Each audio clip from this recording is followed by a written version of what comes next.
बदन सिंह के शासन काल के अंदर ही सूरजमल जी राज करने लग जाते हैं। पर पिता की डेथ तो 1756 में जाके, तो वो वाकई जो शासन काल है वो 1756 से शुरू होता है, 1756 से लेके 1763 तक। सबसे इंटेलिजेंट आदमी उस समय के, शिक्षा के प्रति, साहित्य के प्रति भी बहुत अनुराग रखने वाले व्यक्ति, तो कहा गया कि जाटों का प्लेटो है। तो याद रखे कि किस भरतपुर के राजा को जाटों का प्लेटो कहा जाता है, तो महाराज सूरजमल जो थे उनको जाटों के प्लेटो के नाम से जाना जाता है। अपने इंडिया वालों ने एक बड़े जोरदार काम किया कि लोगों के नाम चेंज करने में अपने को बड़ा मजा आया कि यूनान वास्तव में उस देश का नाम है ग्रीस, पर हमने उसका नाम भी यूनान कर लिया। और उस ग्रीस में 3 बड़े विद्वान हुए, सोक्रेटिस, प्लेटो, एरिस्टोटल। हमने उस सोक्रेटिस का नाम बदलकर कर दिया सुकरात, प्लेटो का नाम बदलकर कर दिया अफलातून, एरिस्टोटल का नाम बदलकर कर दिया अरस्तु। इवन एरिस्टोटल का चेला बाद में हुआ था अलेक्जेंडर, और अलेक्जेंडर का नाम बदलकर हमने कर दिया सिकंदर। मतलब अलेक्जेंडर को खुद को भी नहीं पता बेचारे को कि उसका नाम सिकंदर है, पर हम कहते हैं सिकंदर ने आक्रमण किया था। कौन सिकंदर? सिकंदर नाम का कोई आदमी नहीं था, उस बंदे का नाम अलेक्जेंडर था, पर अपने ऐसे बोलने में यूं मजे आते हैं। ईरान के एक राजा था डेरियस, डेरियस ने हम पर आक्रमण किया। डेरियस का नाम तो बड़ा जोरदार निकाला हमने, दारा सिंह, दारा सिंह नाम निकाल दिया हमने। तो वो क्वीन मूवी देखना, कंगना रनावत की एक मूवी है क्वीन। कंगना रनावत अकेली हनीमून मनाने चली जाती है पेरिस, तो वहां पर उसको एक रशियन उसका दोस्त बनता है, तो उस रशियन से पूछती है कि तुम्हारा नाम क्या है, वो कहता है अलेक्जेंडर। रशियन और बेचारी ये डे बोले नहीं जाता, अपने बोलते अलेक्जेंडर, तो वो डे उनसे बोला नहीं जाता, द्रे द्रे बोलते हैं उसको, अलेक्जेंडर। तो वो कंगना वापस कहती है सिकंदर, वो कहता नो नो अलेक्जेंडर। वो कहते हैं हाँ हाँ तुझे नहीं पता, तेरे को हम सिकंदर ही कहते हैं। तो वो बात है जी, तो अपने वाला नाम बिगाड़ने में थे। तो वैसे तो जाटों का प्लेटो है, पर प्लेटो को अपने अफलातून बोल देते हैं, तो जाटों का प्लेटो कहिए या जाटों का अफलातून। वाकई बहादुर आदमी थे उस समय के, केवल बहादुर ही नहीं थे बल्कि उतने ही बड़े शिक्षा के प्रति, साहित्य के प्रति अनुराग रखने वाले थे, विद्वान व्यक्ति थे। इसलिए जाटों का प्लेटो कहिए, जाटों का अफलातून कहिए।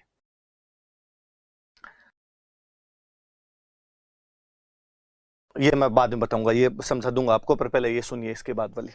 दिल्ली के ढलते हुए दिन हुआ करते थे उन दिनों के अंदर, और दिल्ली पर अटैक कर दिया था, और दिल्ली पर अटैक करके वहां से नूरजहां का झूला लेकर आ गए थे।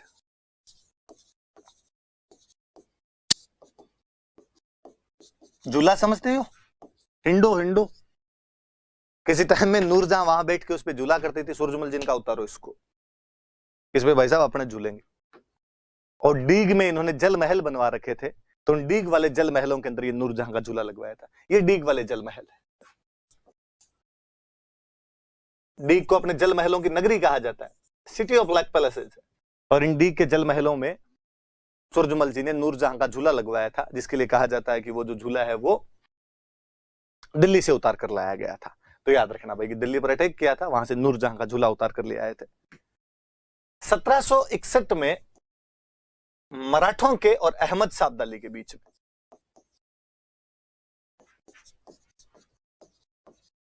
मराठों के और अहमद शाह अब्दाली के बीच में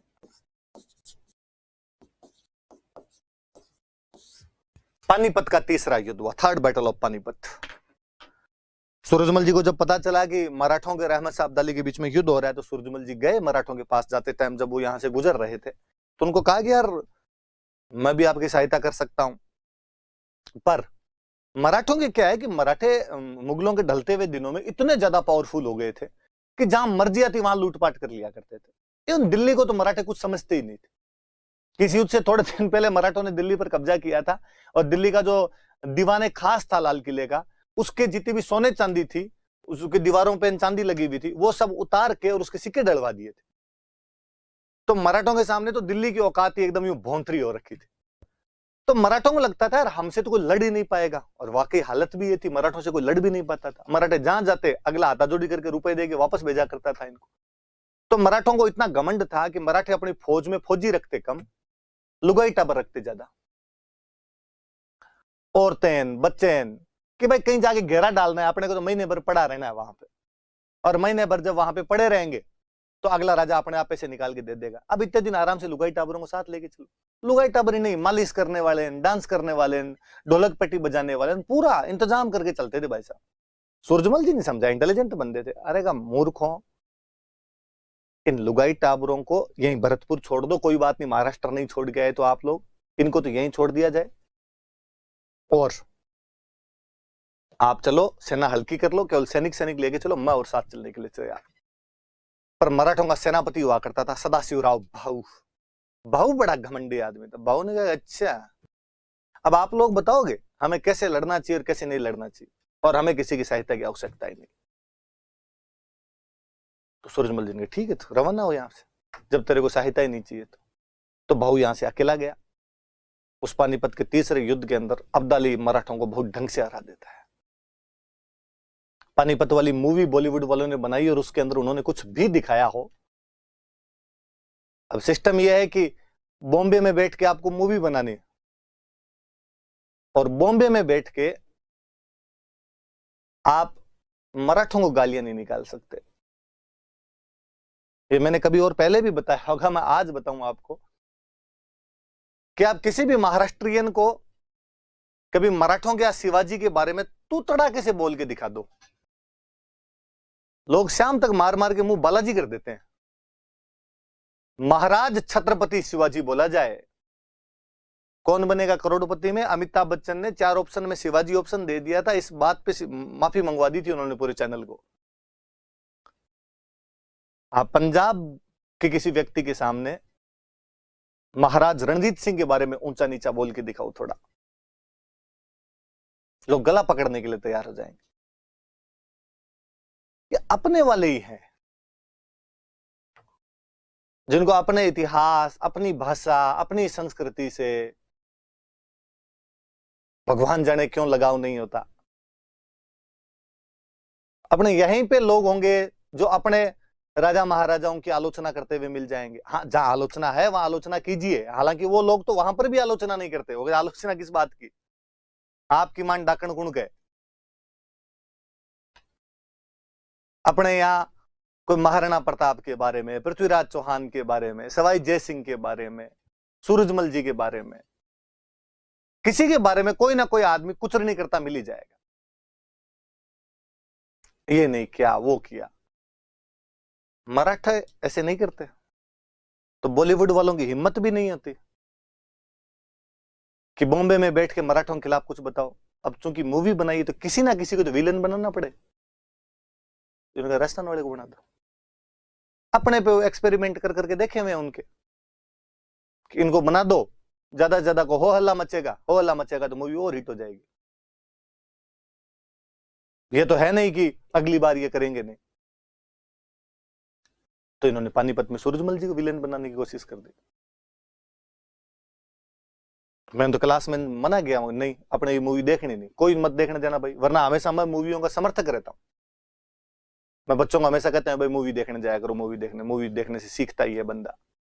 पानीपत आई तो उससे पहले था कि नहीं यार पानीपत देखेंगे। मराठे जो कुछ हो, भले ही अपने साथ लूटमार की हो, राजस्थान के साथ लूटमार की हो, पर उस समय एक विदेशी आक्रांता से लड़ने के लिए गए थे, तो मराठों की बहादुरी देखेंगे अपने। पर बाद में पहले दूसरे दिन रिव्यू पता चला और उन्होंने कहा अच्छा राजस्थान के बारे में उल्टा सीधा देखा। अच्छा तुम बड़े सियाने हो इस मामले के अंदर कि बॉम्बे में बैठ के मराठों के खिलाफ तो कुछ बोल नहीं सकते, तो हमें मिले, हमारे वाला नाथी का बाड़ा है कि तुम सूरजमल जी के बारे में कुछ भी कर दोगे और लोग यहां पर बोलेंगे नहीं। विरोध भी किया लोगों ने और सही लगा कि यार विरोध किया जाना चाहिए। राजस्थान के तमाम क्षेत्रों से आवाजें आई, केवल भरतपुर नहीं बाकी लोग भी बोले कि नहीं साहब गलत है, आप हमारे राजा के बारे में, और जो फैक्ट है ही नहीं, फैक्ट हो तो वहां पर आदमी फिर भी सोचेगा यार ऐसी कोई बात रही होगी, तो झूठा ही कि आगरा का किला मांग लिया था। अखबार विवाद आया तो अखबार के अंदर आया कि उन्होंने कुछ ऐसा ऐसा बताया था। तो मत देखा कीजिए, अपने जब इन फिल्मों का बॉयकॉट करना शुरू करेंगे तब इनकी बुद्धि आएगी और वास्तव में तब ये थोड़ा ढंग से दिखाना शुरू करेंगे। और वैसे मैं हमेशा कहता हूं कि बॉलीवुड वाले हिस्ट्री पर फिल्म बनाना जानते नहीं, कचरा करना होता है इनको हिस्ट्री का। इनको केवल नाच गाने दिखाने आते हैं, जो हिस्ट्री की मूवी में भी नाच गाने दिखा देते हैं। बाजीराव जैसे योद्धा से इन्होंने ढोल पिटवा लिए, तो बाकी लोगों का तो क्या ही किया जा सकता है। बाजीराव यार क्या राजा रहा था, उस मूवी में बापड़े को, बाजीराव को यूं दिखाया खिलौने जैसा कोई। मुझे लगता है मेरे पास जब खूब सारे पैसे आ जाएंगे तब मैं बाजीराव की बहुत अच्छी मूवी बनाऊंगा, जिसमें बाजीराव के बारे में बताया जाए कि बाजीराव क्या चीज था। मैं इतिहास का विद्यार्थी और बाजीराव को देख देख के रोमांचित होते हैं। मुझे वीरमदेव फिरोजा पर मूवी बनानी है यार। उसमें एक्शन, रोमांस, कॉमेडी, ट्रेजेडी सब कुछ है। आप में से यदि किसी का मन हो कि मूवी में काम करना है तो फोन करके लिखवा देना, नाम लिखवा देना कि कौन सा रोल करना पसंद करोगे। अपने सब पे, महाराज सूरजमल पे, जो जो अपने राजस्थान के बहादुर योद्धा हुए हैं, प्रताप, चंद्रसेन, दुर्गादास राठौड़, भगवान कभी ना कभी अपने को पैसे देगा, खूब सारे, इतने सारे पैसे कि इन सब पर मूवियां बनाई जा सके, पूरे देश को बताया जा सके कि मंगतों बहादुरी कूट कूट के भरी हुई थी। बात आगे की सुनिए आप। मराठे हार गए, भागे वहां से मराठे। लुगाई टाबरों को साथ में लिए हुए, सैनिक तो थे नहीं बेचारे, सैनिक तो लड़ लिए, बाकी तो भागेंगे वहां से और क्या करें। सैनिक भी घायल हो गए, वो भागेगा क्या करेंगे। वापस बीच में से भरतपुर आया। उस बंदे की न केवल बहादुरी बल्कि शरणागत वत्सलता की दाद दीजिए आप, कि जिस महाराज सूरजमल को मराठे अपने साथ नहीं लेकर गए थे या उसकी सलाह नहीं मानी थी, उस व्यक्ति ने भागते हुए मराठों को न केवल भरतपुर में शरण दी थी बल्कि खूब दिनों तक उनको यहां पर रखा था, उनके खर्चे के लिए रुपए तक दिए थे। महारानी किशोरी देवी स्वयं मराठों से जाकर मिलती थी, उनके बच्चों का, महिलाओं का, सबका विशेष स्नेह से ध्यान रखा गया। एक बार फिर उस परंपरा को बताया गया कि शरणागतों की रक्षा के लिए हम हमेशा तैयार हैं। और आप सोचिए, शरणागत भी कौन? वो मराठे जो हमसे बिना सलाह लिए चले गए थे, हमसे मेल मिलाप नहीं रख रहे थे, वो तो कोई बात नहीं। किसके खिलाफ आप शरण दे रहे हो? अहमद शाह अब्दाली के खिलाफ, जो उस समय का एक बड़ा दुर्दांत योद्धा था। तो ये भी तो डर होना चाहिए कि कल को ये अपने पर अटैक ना कर दे। ये बहुत दूर की बात है। कर्तव्य यह था कि शरणागत की रक्षा की जाए। तो उन भागते हुए मराठों को, जो पानीपत के तीसरे युद्ध से भाग रहे थे, उनको यदि किसी ने शरण दी थी तो भरतपुर के महाराज सूरजमल उनको शरण देते हैं। मराठों को दिखाना तो यह था कि किस प्रकार एक राजस्थान का राजा हमारी सहायता के लिए दिल खोलकर स्वागत करता है, हमें अपने राज्य के अंदर रखता है। इवन खूब सारी फैमिलीज भरतपुर में रह गई, मराठे यहीं रह गए थे। मैं किसी एक बैच में पढ़ा रहा था और मैं जब क्लास से बताकर ये बाहर आया तो एक लड़का मेरे पीछे पीछे आया और सर एक बात बताई। हाँ, का वो आपने जो कहा था ना कि मराठे भागे थे, भरतपुर के अंदर कुछ दिन रुके थे, हाँ सर वो सही बात है। एग्जैक्टली मुझे तो पता ही है, तभी मैंने बताई थी। रुके क्या थे, उनको यहाँ खाने पीने प्रबंध सब किए थे, टाबरों के लिए टॉफियां तक अलग से आया करती थी। उस महारानी किशोरी देवी का तो हम नाम ही भूल गए, बाकी उस महिला ने खूब ध्यान रखा था मराठों का। सर कई परिवार यहीं रह गए थे उस टाइम भरतपुर में, आगे नहीं जा पाए थे। मगर ये नहीं पता मुझे, हो सकता है यार खूब दिन तक यहाँ रुके, फिर यहीं कोई काम धंधा लग जाए तो आदमी यहीं रह जाए। अच्छा ऐसा भी हुआ था क्या? तुम्हें कैसे पता? उसने कहा मेरा परिवार है, मैं मराठा हूं सर। कभी मेरे फोर फादर ने उस पानीपत के तीसरे युद्ध में भाग लिया था, रास्ते में जब यहाँ रुके थे तो उसके बाद आगे नहीं गए थे। गुड, शाबाश। उसने कहा सर हम ब्राह्मण है। एग्जैक्टली, पेशवाओं की सेना थी, पेशवा खुद ब्राह्मण थे। का फिर लोग पूछने लगे कौन से ब्राह्मण, कौन से ब्राह्मण। हम मराठी थे, इधर को इतना जानता था नहीं मराठी ब्राह्मणों को। फिर किसी ने कहा ये वो हैं जो भाग के आए थे, भाग के आए थे। तो गोत्र बन गया भगोड़, वो राजा। तो याद रहे आपके कि पानीपत के तीसरे युद्ध से भागते हुए मराठों को शरण देने वाले कोई राजा थे, तो वो कौन थे? सूरजमल जी। और मैं चाहूंगा कि आप महारानी किशोरी देवी को भी याद रखें।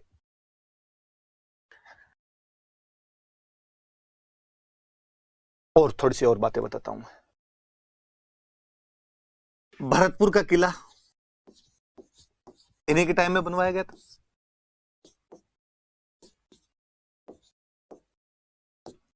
डीग के जल महल इन्हीं के टाइम में बनाए गए थे।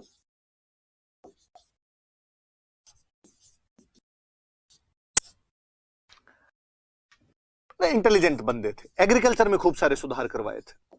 अब भरतपुर जैसी छोटी सी रियासत जिसका जन्म ही ठीक उस राजा के पिता के समय हुआ था, पदन सिंह के समय हुआ था, कहते हैं कि उसकी इनकम 1,75,00,000 रुपए थी। याद रखना भाई, एक बार ये क्वेश्चन पूछा हुआ कि एनसीईआरटी की बुक के अंदर लिखा हुआ ऐसा कि सूरजमल के समय भरतपुर की इनकम बढ़कर कितनी हो गई थी, तो 1,75,00,000 रुपए इनकम हो गई थी। याद रखना इस बात को आप थोड़ा सा। प्रशासनिक सुधार करवाए, यह बात तो मुझे और बड़ी जोरदार लगती है, एडमिनिस्ट्रेटिव रिफॉर्म्स करवाए, प्रशासनिक सुधार करवाए, एडमिनिस्ट्रेटिव रिफॉर्म्स। पहले क्या होता था कि अक्सर एक ये भी हुआ करता था कि जिस वंश का राज्य है उसी वंश के लोग ज्यादातर नौकरियों के अंदर हुआ करते थे। राजा अपने भाई भतीजों को नौकरियों में रखता था। महाराज सूरजमल ने इस भेदभाव को भी समाप्त किया। उन्होंने प्रत्येक जाति धर्म के लोगों को अपने प्रशासन में शामिल किया था। या मैं एग्जैक्टली इसको और बोलूं तो योग्यता के आधार पर लोगों को प्रशासन में शामिल किया, या मैं इसको इंग्लिश में बोलूं तो मेरिट बेस्ड ब्यूरोक्रेसी बनाई थी। मेरी ब्यूरोक्रेसी में वो लोग आएंगे जो मेरिटोरियस है। इसमें जाति धर्म लिंग के आधार पर किसी भी प्रकार का भेदभाव नहीं किया जा सकता है। तो याद रखना सारी बातें। कृषि में सुधार किया, भरतपुर की इनकम 1,75,00,000 तक हो गई थी। प्रशासनिक सुधार किए, योग्यता के आधार पर लोगों को लेना शुरू किया था, मेरिट बेस्ड ब्यूरोक्रेसी बनाई थी। भरतपुर में किला बनवाया था, डीग के जल महल बनवाए थे। इंटेलिजेंट होने की वजह से उनको जाटों का प्लेटो या जाटों का अफलातून कहा जाता है। ये डीग के जल महल। दिल्ली पर आक्रमण किया, वहां से नूरजहां का झूला लेकर आए थे। भागते हुए मराठों को तीसरे पानीपत युद्ध के बाद 1761 के अंदर भरतपुर में शरण दी थी। उनके एक दरबारी विद्वान थे मंगल सिंह पुरोहित, जिन्होंने एक बुक लिखी है सुजान सम्मत विलास। सूरजमल जी को सुजान कह दिया तो बुक का नाम है सुजान सम्मत विलास।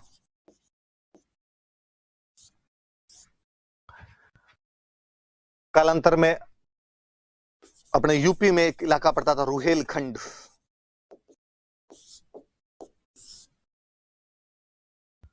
रुहेले अफगानों का राज्य था, इसलिए रुहेलखंड कहलाता है। यहां का एक अफगान नेता था नजीब खान। उस नजीब खान के साथ युद्ध में लड़ते हुए वीरगति को प्राप्त हुए थे। वो भी कहते हैं कि युद्ध से वापस लौट रहे थे, हिंडन नदी पड़ती है वहां पर, तो हिंडन नदी के पास में मराठे कहीं सॉरी वो अफगान कहीं घात लगा के बैठे हुए थे। अचानक अंधेरे के अंदर उन लोगों ने अटैक कर दिया था, उसके अंदर वो मार देते। कहते हैं जब नजीब खान के पास समाचार पहुंचाया गया कि सूरजमल को मार दिया गया है, नजीब खान को विश्वास नहीं। उसने कहा ना ना ऐसा नहीं कर सकते तुम, वो रांगड़ तुमसे आज मरे न कल मरे।